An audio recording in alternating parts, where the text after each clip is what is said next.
My life to be part of this worship service, the singing with such an accomplished song leader, the thoughts at the Lord's table, the prayers. We appreciate. I appreciate this so much, and the Lord's wisdom in us gathering on the first day to celebrate this wonderful communion that energizes us for the week that comes. You know, many organs in the human body. Heart, lungs, kidneys, liver, etc. They're all marvelous in their own way. One organ is distinctly underrated, and that's the tongue. Just think of what the tongue can do. It's more flexible than any part of the body. It can enlarge. It can contract. It can develop into several shapes. It is essential to the digestive system. When we eat, it churns food around our mouths, coating it with saliva. Then when we swallow it, it helps push the food on its way down the throat to the stomach. It is also a home to our taste buds. Lets our brain know, is this a salt or sweet, sour, bitter? The tongue represents a muscle in many ways. It's composed largely of muscle tissue, but it doesn't function like any other muscle in the body. It's not anchored to bone like the ligaments of our skeletal muscles. The tongue moves freely on its own. Anatomy teachers call the tongue a muscular hydrostat, and it's more like an elephant's trunk or like an octopus's tentacle.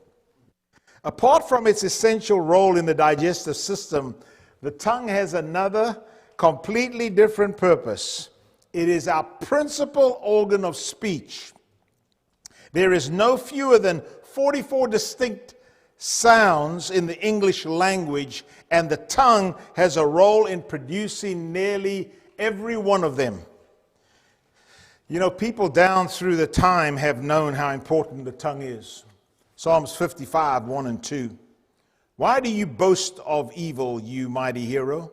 Why do you boast all day long? You who are disgraced in the eyes of God, you who practice deceit, listen to this, your tongue plots destruction. It is like a sharpened razor. The words are our common coin of our social relationship. Words can be so very powerful. Just think of this. Someone comes up to you and says, I love you. Now you think what goes on in your being, the facial expression, what happens within your heart, your whole demeanor. It's just such it's a huge move when someone says, I love you. And then someone says, I don't want anything to do with you. And then think of your facial expression and your demeanor and what it does to you. The book of James uses 3 paired illustrations to portray the power of the tongue. James says, number 1, the tongue has the power to direct. James chapter 3, verses 3 and 4. When we put bits into the mouths of horses to make them obey us, we can turn the whole animal. By the way, I was in Kentucky a few weeks ago, and I had a guy come up to me and said, we know about that in Kentucky. Yeah, you do. Or take ships as an example. Though they are so large and are driven by strong winds, they are steered by a very small rudder wherever the pilot wants to go. Our children are small. We did mission work in the Caribbean, and we were on the island of Antigua, we were on Grand Cayman. And I tell you what, those cruise ships that come into, and some of you have probably been on a cruise, but those cruise ships that come into those capital cities, some of them just dwarf those cities, thousands of people are getting off. And when you look at the size of that ship compared to its rudder, James knows what he's talking about. You tell a questionable story, a half-truth, or a deliberate lie. I'm telling you, you can change the course of a person's life. Idle and thoughtless words can cause so much damage. Lauren, I'm not making her name up. I know Lauren. Lauren hasn't visited the church for several years. She had moved away. And now this is her first Sunday back, and she has her 2 daughters with her. And the lady meets her at the door. And the first thing the lady says, boy, you've put on a lot of weight. Or Rosie, the little girl Rosie. I'm not making Rosie's name up because I know Rosie and I know the event that took place. Rosie is approached by an adult. I heard your daddy left your mother in front of a whole crowd of people. Or a group of us men were standing together. And this man walks up to us. And the man that is standing next to me, he addresses him and says, oh, I heard your son had a DUI. On the other hand, the right words to uplift and to encourage would be, Lauren, it's great to see you, and boy, you got two lovely daughters. Or Rosie, I just want you to know that my daughter's having a birthday party tonight, which I'm not making up. I know that was true. Why don't you come and join us? Or the gentleman walking up, looking at the father whose son had just got a DUI, saying, listen, there's a group of us guys, which was happening, making some homemade ice cream this evening. Why don't you come, be part of it? James says it has the power to direct the tongue. And James says it also has the power to destroy. So in Tanzania this summer, there was a male lion. Now, you know, that's my favorite animal, as you heard me say in the first session. But this is the son of the lion that was well known in Tanzania called Bob Marley. Now, they called him Bob Marley just because of his mane, you know, he got those like dreadlocks. And so this lion was called Bob Jr. And he set quite a record, actually, because, you know, although lions look so powerful, it's quite a sad existence because they don't live long in the wild because there's constant challenges. And he had lived for 12 years and had led his own pride for 7 years. Now, to do that in the wild is quite an achievement. And they are observing these 3 young lions. Now they're coming to take him down so they can get his pride. And they said that he began to just fight, you know, just take them on as he had others in the past. And I think they finally realized to no avail. And he just gave up. And they just took him out. You know, it's kind of like what the tongue does. We beat people down with it. Because James says it has the power to direct, and sometimes we use it as the power to destroy, and we just beat people down, where finally they just, okay, I surrender. Or I just give up. What's the point? Likewise, the tongue is a small part of the body, but it makes great boasts. Consider what a great forest is set on fire by a small spark. I read the story years ago, Mendocino, California, 2018. This is what the article said. The fire started by a spark or hot metal fragment landing in a receptive fuel bed. Hammers were driving a metal stake into the ground and sparks went off. And they said by the time it all ended, 459,000 acres had been consumed.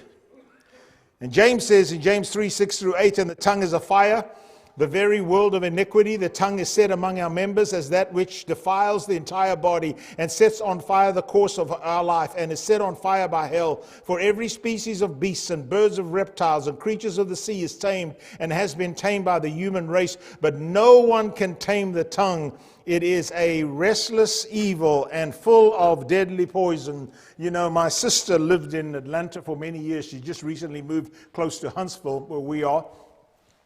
And she worked for AT&T for about 37 years.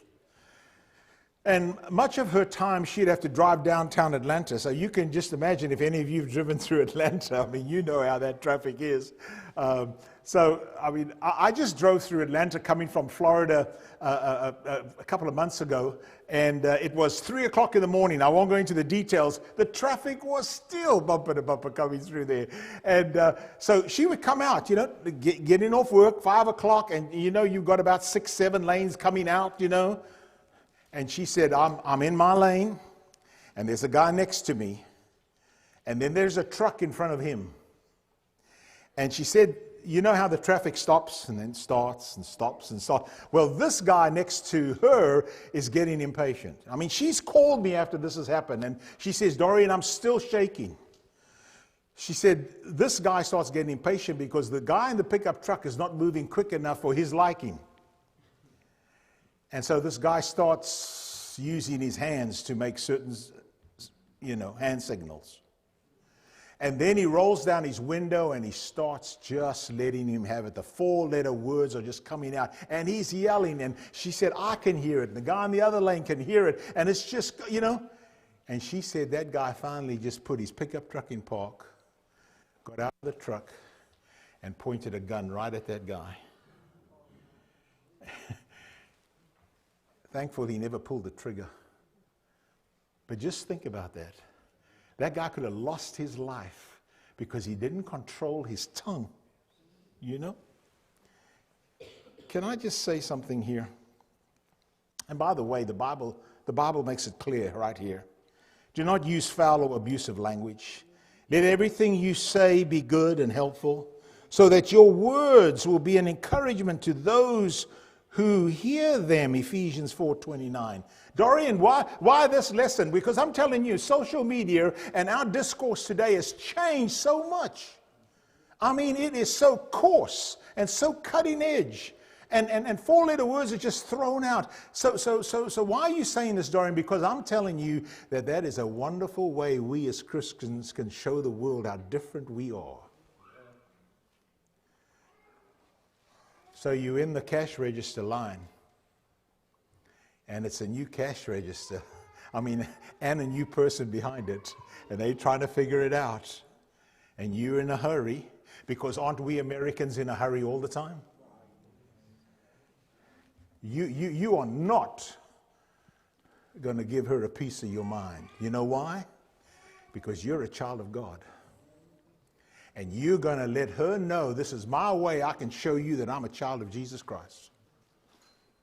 And when you're sitting at a restaurant and they bring you the wrong order, you are not going to give them a piece of your mind, because you are a child of God. And I always try to think, I told my children years ago, I said, you don't know what that waiter or waitress has gone through. Maybe they lost a loved one this morning. Maybe they've been sick first day back at work. Maybe it's a new. And so James says it also, because animals communicate, James doesn't say this, but I want to say this before I read the next passage. Animals communicate, but only humans have languages. Words have the power to transcend time and space. Words that were written long ago affect our lives today. Words can celebrate the wonder of life, comfort the grieving, inspire hope, and make someone's day. The 4-letter words are care and love. And so James says it has the power to delight too. So we're sitting here with our tongues in our mouths. James says, with the tongue we praise our Lord. Well, Sherry and I met at Harding University. And by the way, we celebrated 50 years in August. I know some of you are probably way past that, okay? And God bless. But we met there. My father, I had just started Harding. I just turned 17. And now I am 19, and I met this girl, and I want to marry her. And so I called my parents. And my parents tell me, since we've paid your college, you're going to come home first for a summer before you do anything. Because where I grew up, guys got married in their middle 20s to 30s. And here I am 19. So they wanted to make sure that, bottom line, that I really was in love, So I came back that summer, and Sherry, she wrote me letters. And do you know that every day of that summer, I got at least 2 letters a day? A day. How did they know I loved her? Because every letter I got, man, it was opened and read how many times till tomorrow. Anticipate if I just dump them, This book called the Bible is our love letter from God. Now, we can quote all we want to, but people will know we've taken it into our heart by our behavior. And that's the way we speak to each other, to people in the communities, and to the frustrating situations that come our way, as happens to all people. Just words? You know, when those people speak, boy, I'm telling you, it's not just words. It comes from something in their heart, because normal people aren't supposed to react that way because they are always got something good to say. Galatians 3:27, Paul writes, "For as many of you as have been baptized into Christ have put on Christ," or another translation says clothed with Christ. All his qualities, you know. So we're not asking, when we offer the invitation, for you just to come get wet. We are saying, listen, be buried anew in Christ and become that new person.